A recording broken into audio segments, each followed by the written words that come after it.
HBCU Game Day here with Coach Patrick Crarey.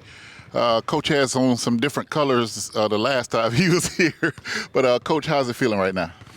Weird. It's definitely weird. Excited to be back. Excited to see people like you, see the community of Tallahassee, Florida A&M alumni, the players that I coach, and it's a weird feeling, though, I'm not going to lie to you.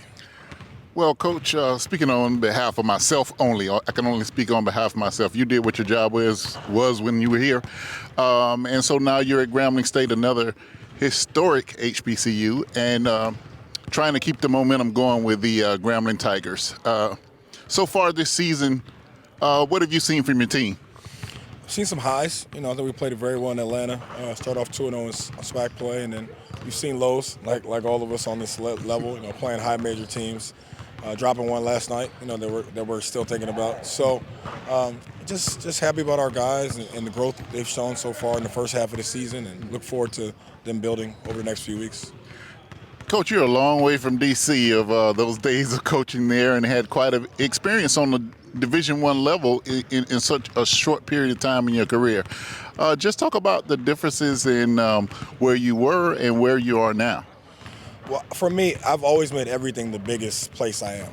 So whether I was at Washington Adventist, St. Thomas, Florida A&M, now Grambling, that was my Duke, that was my Carolina, and that's how we worked. And so it's definitely different, being on the Division I level. The lights are a little brighter, the criticism is a little harsher, but the love is a lot greater. So too much is given, much is expected, and so it's to me the same, but it definitely is a little bit different. But I'm just grateful for every opportunity that's been given to me. Speaking of the game tomorrow night, you'll face the Rattlers, who you got for Florida A&M in the first ever win in the SWAC tournament last season, as well as one of the best records in some time at FAMU. So there's an accomplishment there. So I can understand how you say it feels weird, being at one program where you excelled at and trying to do the same at the other program. Yeah. I will always be grateful for Florida A&M. They gave me my opportunity on the Division I level when nobody else would. I'll always be grateful to the Board of Trustees. I'll always be grateful to the presidents I had, both of them, Robinson and Beard, Tiffany and Angela, who both I love dearly, and the alumni, who are just fantastic. So it is definitely weird to be here. And I think when we first got here late last night, I saw the sign, and it was just, it was just different. It was just different. But excited to compete and just grateful for the experience. So, last year, I guess we can't avoid talking about last year. Last year, that band was sitting over there blaring, and they were in your favor for this year.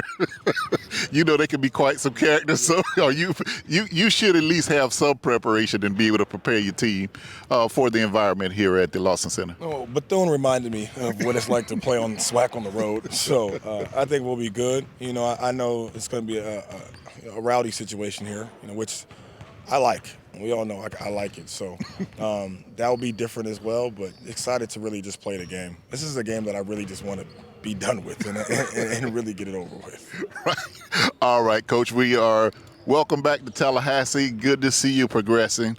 Us at HBCU Game Day always like to see our coaches. We're just happy you stayed in the HBCU realm. So many of our great coaches are leaving.